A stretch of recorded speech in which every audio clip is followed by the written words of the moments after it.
एक बार कैलाश पर्वत पर जब प्रकृति पूर्णतः शांत थी और चारों ओर दिव्य ऊर्जा का संचार हो रहा था, उस समय माता पार्वती ने महादेव से एक गूढ़ प्रश्न पूछा। हे नाथ, हे देवों के देव, आप तो सर्वज्ञ हैं, सर्वशक्तिमान हैं। कृपया बताइए, क्या ऐसा कोई दिव्य साधन, कोई ऐसा रहस्यमय विज्ञान है जो इस कलियुग के साधारण मनुष्य को भी चमत्कारिक सिद्धि प्रदान कर सके? महादेव मुस्कुराए। उनके नेत्रों में करुणा और ज्ञान का समुद्र लहराने लगा। उन्होंने माता पार्वती से कहा, हे पार्वती, सुनो एक महान रहस्य। यह है साबर मंत्र विद्या। ये कोई सामान्य साधना नहीं है। ये वह विद्या है जिसे मैंने स्वयं अपने साबर वेश में संसार के कल्याण के लिए प्रकट किया था। जब वैदिक युग समाप्त होने लगा और कलियुग का आरंभ हुआ, तब मैंने स्वयं नवनाथों को इस विद्या का ज्ञान दिया।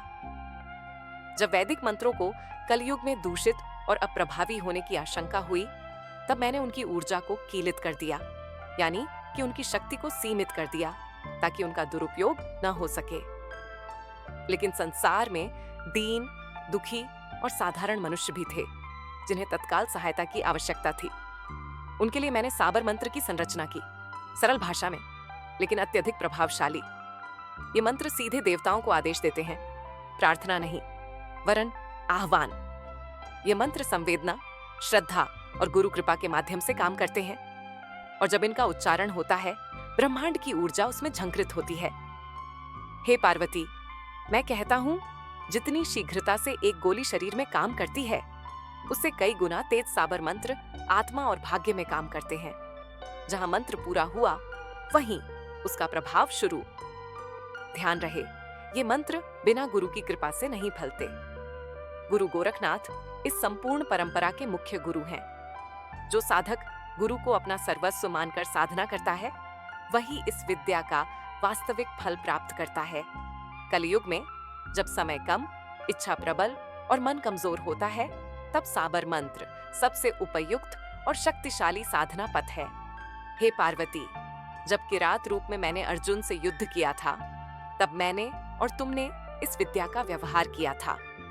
तुम बलवती वेश में थीं और मैं तांत्रिक वेश में। तब जो संवाद, उच्चारण और प्रयोग हुआ था, वही साबर तंत्र की जड़ बना। इन मंत्रों का प्रयोग यदि दीपावली, ग्रहण, नवरात्रि, पूर्णिमा, दशहरा जैसी शक्तिशाली रातों में किया जाए, तो इनकी सिद्धि शीघ्र होती है। साबर मंत्र सिद्ध के लिए आवश्यक बातें गुरु का स्मरण प्रत्येक जाप में करें। जय गुरु गोरखनाथ। मन शुद्ध रखें, संकल्प दृढ़ रखें। बार बार सोचें ये नहीं, बस विश्वास रखें, ये मंत्र फल देगा। समस्त कामना सिद्धि मंत्र ओम ह्रीं नमः हर दिन 108 बार जाप करें। जब भी समय मिले, इस मंत्र को मन ही मन दोहराएं। यह आपकी सभी इच्छाएं धीरे धीरे पूर्ण करता है। किसी व्यक्ति को अनुकूल बनाने वाला मंत्र। ओम श्रीं श्रीं ओम ओम श्रीं श्रीं हूं फट स्वाहा। जिसे प्रभावित करना है, उसका ध्यान करें। मंत्र के 108 बार जाप करके ही सामने जाएं। वह व्यक्ति आपकी बातों को मानेगा, चाहे वह कितना ही बड़ा क्यों न हो। बड़े मनोरथ सिद्ध करने वाला मंत्र ओम हर त्रिपुर हर भवानी बाला राजा प्रजा मोहिनी सर्व शत्रु विध्वंसिनी मम चिंतितम फलम देहि देहि भुवनेश्वरी स्वाहा।